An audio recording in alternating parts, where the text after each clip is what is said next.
வாழ்நாள் இன்றைக்கும் மறக்க முடியாத ஒரு நாள்.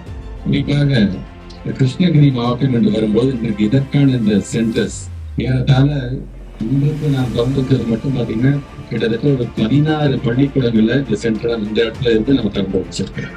ஏறத்தாழ 16 சென்டர்ஸ் அப்படின்னா ஒட்டுமொத்தமாக இந்தியா முழுவதும் பார்த்தீங்கன்னா மொத்தம் ஒரு 83 சென்டர்ஸ் இருக்கு.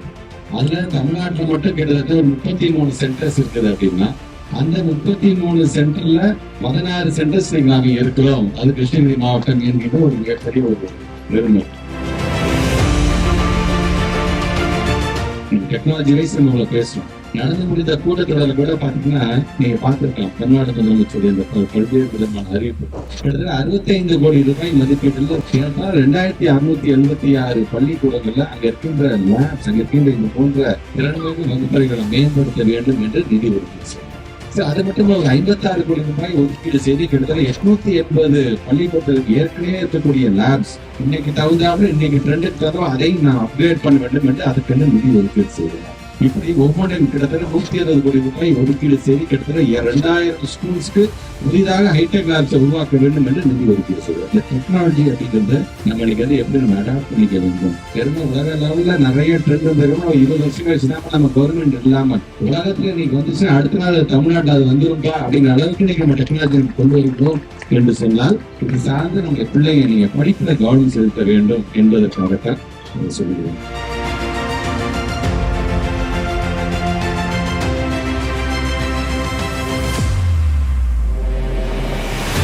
நான் நம்முடைய மாணவர்கள் வைக்கின்ற வேண்டுகோள் உண்மையோட இந்த வயசு என்பது படிக்கக்கூடிய வயசு. தமிழ்நாட்டுடைய முதலமைச்சர் வைக்கிற வேண்டுகோள் என்னன்னு சொன்னால் படியுங்கள் படியுங்கள் படியுங்கள், படிப்புக்கு தடையாக எது வந்தாலும் அதை நான் பார்த்துக் கொள்கிறேன் என்று சொல்றேன். ஆக அதை உணரக்கூடிய பிள்ளைகளாக நீங்கள் ஒவ்வொருவரும் மாணவர்கள் பெற்றோருக்கு நான் வைக்கின்ற வேண்டுகோள், தயவு செய்து நம்முடைய பிள்ளைகளை மற்ற பிள்ளைகளை கம்பேர் பண்ணி பார்க்கணும். நம்ம பிள்ளைகளுக்கு இருக்கக்கூடிய திறமையை கண்டுபிடிக்க வேண்டிய அந்த பொறுப்பு வந்து ஒரு கூட்ட பொறுப்பு தான். ஆசிரியர்களுக்கும் சரி அதனுடைய பெற்றோர்கள் சேர்த்துதான் நம்ம பிள்ளைகளுக்கு எது ஸ்ட்ரென்த்தா இருக்கு எது வீக்கா இருக்கு கண்டுபிடிச்சிருக்கோம்.